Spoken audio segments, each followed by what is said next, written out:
Donald Trump returned to New York City to attend Game 3 of the NBA Finals, and he was shown on the Jumbotron at Madison Square Garden during the national anthem. The reception to the president's homecoming may not have been what he hoped for.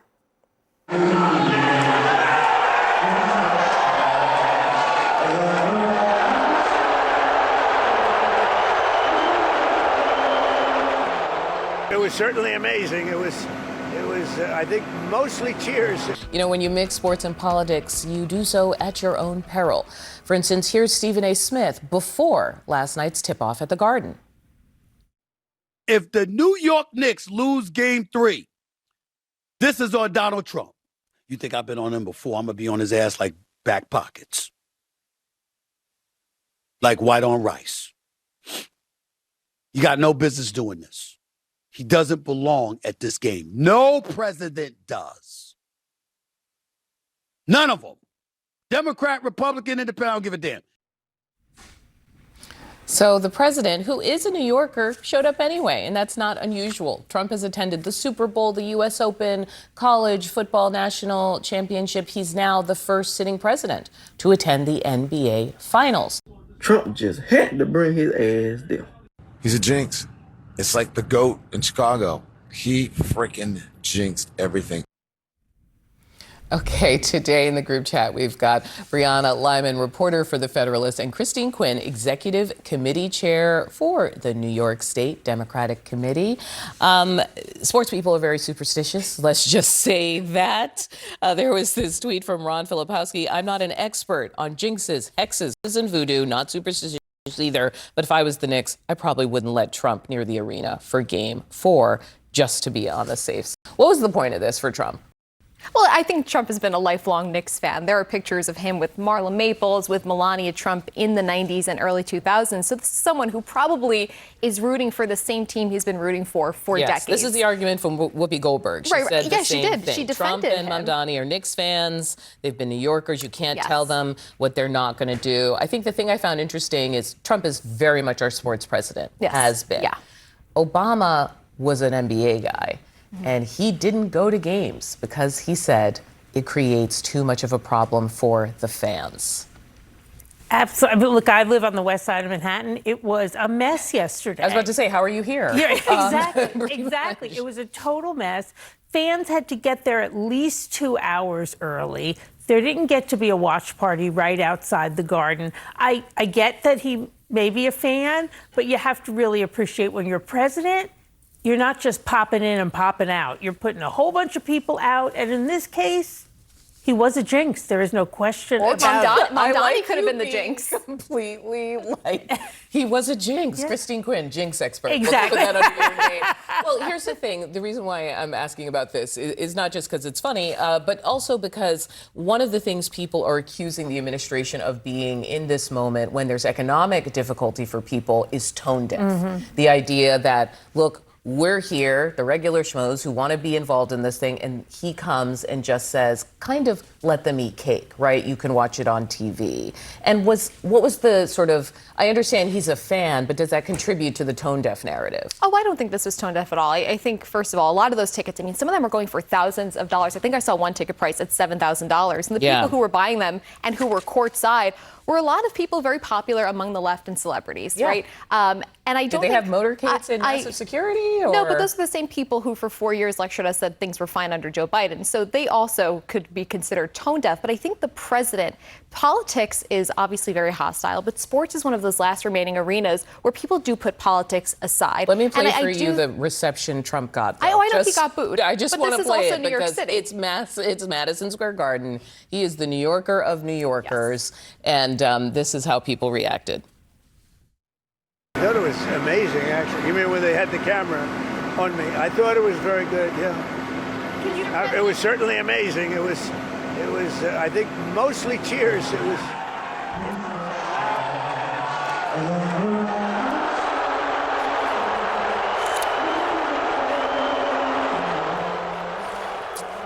Carrie Champion here, CNN contributor and host of the Flagrant and Funny podcast. We had to bring in a little bit of an expert because we're political people. We don't know. We know about jinxes. Yeah. We know about hoaxes.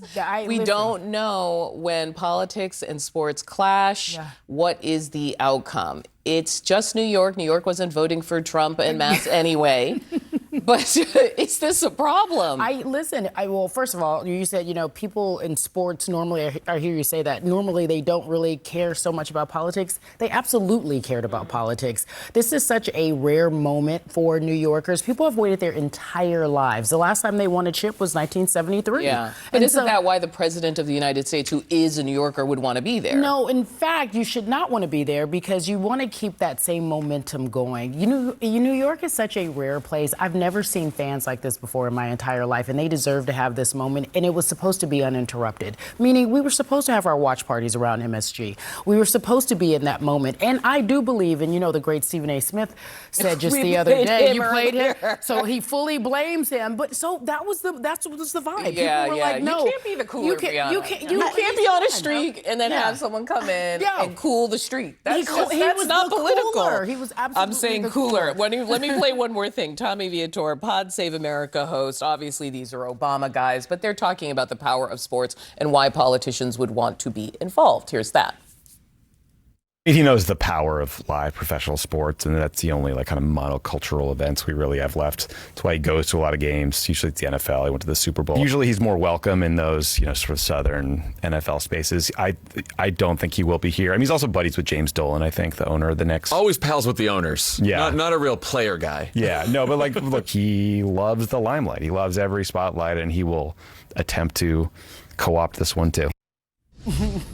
Just that word, corrupt, co-op. We know that he loves sports. Yeah. UFC, Claw, rising like a phoenix on the lawn. I don't know if he. Do you really think? I don't think he loves sports. He's been going to ringside games and matches. No sitting president has ever attended a finals, right? Look, Barack loved NBA, as you pointed out, and he went to a few games, but he would never do that. One, it's on our dime. Two, it disrupts everything that goes on while you're there. And yes, UFC is a different thing for him in terms of for Donald Trump. That's more of his fan base. That's where he lives. That's where people love to see him. He has obviously the relationship with Dana. So when we see him at the NBA finals, it really throws off everything that people want it to be. Yeah, it'll be interesting to see if any of the this comes down on Dolan, who obviously has some interest why invite? in renovating Penn Station. And there's a bunch of questions there about that relationship that I wonder if people are going to probe more now that they are, I don't know, angry.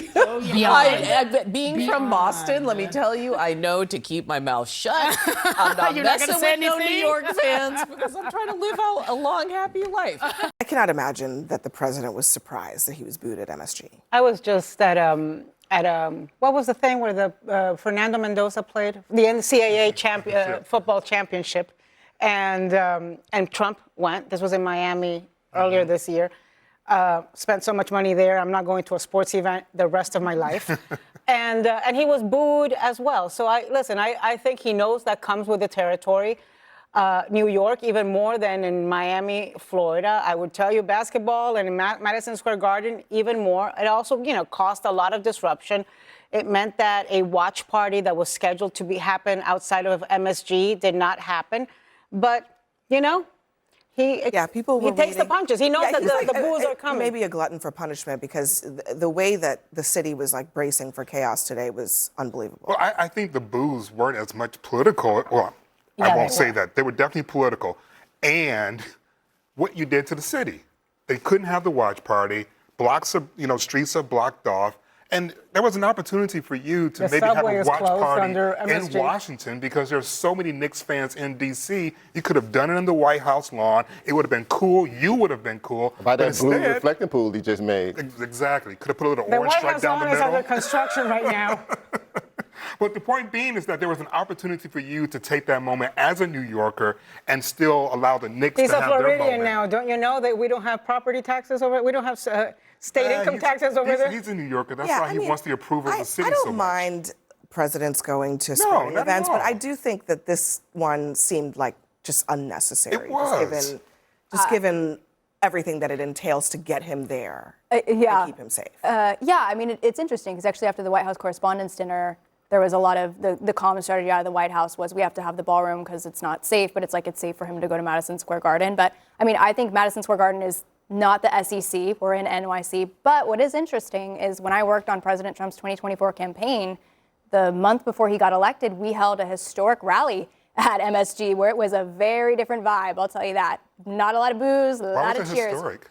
And so it was historic because it was New York, because it's deep blue New York City for a Republican who then went on to win the presidency. But what I will say is I think it's good for the president to go out and do this and hear this reaction from the crowd, because I really think it's the war that is driving the crowd's reaction. And his staff really keeps him in a bubble. They take him to the villages in Florida and they're like, see, everybody loves you. And it's like, no, everybody hates this war. And it's good for him to go out and actually get in touch with the people and really see, oh, wait. And I think you're starting to see it shape his decision making too. So I actually think this was a positive tonight.